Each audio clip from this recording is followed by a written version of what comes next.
Lõuna-Läänemaa ettevõtlusest huvitatud inimesed said Lihulas kokku ebatavalises kohas, nimelt tehnoülevaatuspunktis, mis oli disainitud seminarisaaliks. Seal toimus 4. ettevõtluspäev piiridest väljas. Tegemist oli ettevõtjatele ja ettevõtlusest huvitatud inimestele mõeldud inspiratsioonipäevaga. Selleks, et midagi edendada ja arendada, on vaja mõelda tavapärasest erinevalt, ehk siis väljaspool piire, põhindas Lihula vallavanem Varje Ojala-Toos seesugust koha ja teemavalikut. Maapiirkonnas kas tegeleda ettevõtlusega või alustada ei ole väga lihtne.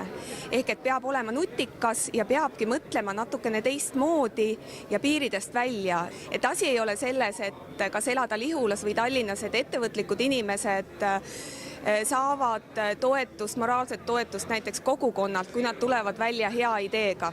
Ja see on tegelikult edu võti. Seminaril esinenud Lõuna-Läänemaa väikeettevõtjad julgustasid huvilisi oma kogemuslugudega, kuidas nad kastist välja mõeldes lahedaid ning edukaid ettevõtteid püsti pannud, seda sõltumata nende asukohast, vanusest või muust sellisest. Üks esinejatest oli fotograaf Olev Mihkelmaa, kelle väikefirma põhitegevus on turundusfotograafia.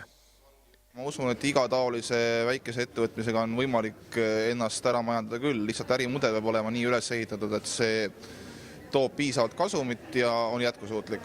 Meie oma ettevõttes oleme panustanud peamiselt veebiturundusele, et meil ei ole sellist ajaressurssi, et ise aktiivselt kliente otsida, et me panustame sellele, et klient leiaks meid võimalikult lihtsalt veebist üles. Ja üks suur asi on interneti otsimootorite optimeerimine, pidev blogimine, mis annab sellise fooni, et minu koduleht tuleb teistest paremini välja ja muidugi töö kvaliteet ja see, et me suhtleme hästi efektiivselt ja konkreetselt kliendiga. Et see annab meile päris hea eelise. Milline näeb välja Lihulas elava väikeettevõtja tööpäev? Tüüpiline päev on nii, et ma alustan hommikul siit sõitu, kas Tallinnasse, Pärnusse, Haapsallu, Tartusse, kuhu vaja. Teen oma tööpäev ära ja jõuan õhtuks siia tagasi. Lõuna-Läänemaa väikeettevõtjad on oma lennukad ideed julgelt ellu rakendanud ja seepärast ka kestma jäänud. Marika Mann alustas oma linnuvaatlusturismi äriga aastal 2000 ja seda nullkapitaliga. Kui on 15 aastat püsitud, siis järelikult see idee on õigesti fokusseeritud ja see töötab. Algul oma tegevusega siseturul alustanud ettevõtja korraldas aga peagi oma tegevuse ringi ning suunas pilgu Inglismaa poole. Inglismaa on kõige magusam koht, seal on üle 2 miljoni linnuvaatleja ja seda jätkub pikaks ajaks. Pole ärisaladus, et äärmiselt paindlik teenindus ning soodsad hinnad Inglise linnuvaatlejatele meeldivad. See ongi tema juba 15 aastat kestnud äri edukuse võti. See on võimalik, kui sa teed oma asja pühendunult, kui sa usud sellesse, kui sa oled julge, riskialdis ja järjekindel ja teed kõvasti tööd. No need on siis täiesti söödavad 3D kontorikaubad.